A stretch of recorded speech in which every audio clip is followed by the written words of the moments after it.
আসসালামু আলাইকুম এভরিওয়ান, কেমন আছেন আপনারা সবাই? ঢাকা থেকে হঠাৎ করেই গ্রামে চলে আসলাম, কারণ আমার বড় ভাইয়ের মেয়ে, আমার ভাতিজার ভাস্তির বিয়ে ঠিক হয়েছে। তো হঠাৎ করেই বিয়ে ঠিক হয়েছে, একবার হঠাৎ করেই আয়োজন করতে হবে।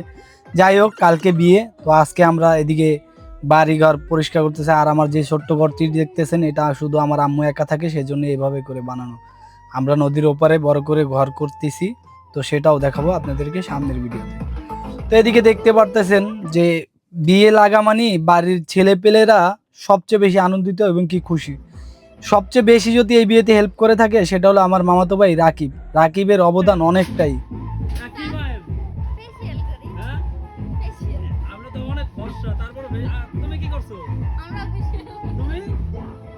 আয় আমিও হায়। ফেসিয়াল করছি। এটা বুঝেন মামি? খালি আমি বাদে ফেসিয়াল করি নাই। আপনি একটু করেন। আয় আর আয়।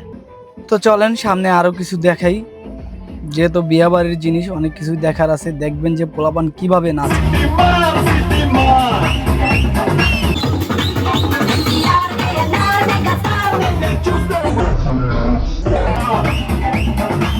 আমি জানি না আপনারা এই ধরনের নাচ দেখছেন কিনা। যাই হোক, এদিকে আপনারা দেখতে পারতেন যে আরি পাতিল ডেক্সি মেক্সি জানিয়েছে।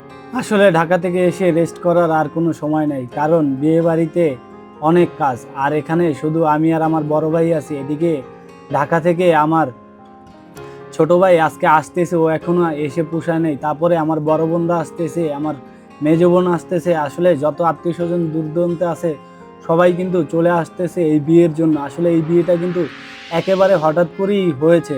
যাই হোক, ফোন দিয়ে ভাই বললো যে তোর বাস্তির বিয়ে ঠিক হয়েছে আর আমরাও বিয়ে দিতে চাই, ছেলে নাকি অনেক ভালো, তাই সবাই রাজি হয়ে গেছে।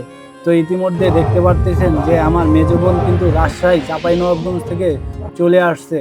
তো এদিকে আমার ছোট মামাও সাথে আছে। ছোট মামার বাড়িটা হলো ওপারে। যাই হোক, সাথে কিন্তু আমার ছোট মামা চলে আসছে, আর আমার ভাইনা আপা আর হলো ভাইয়ের ছেলে কিন্তু নৌকাটা বেয়ে নিয়ে আসলো। যাই হোক, এদিকে বস্তা ভরে আমার ভাইনা রাজশাহী থেকে আমাদের জন্য আম নিয়ে আসছে বন্ধুরা।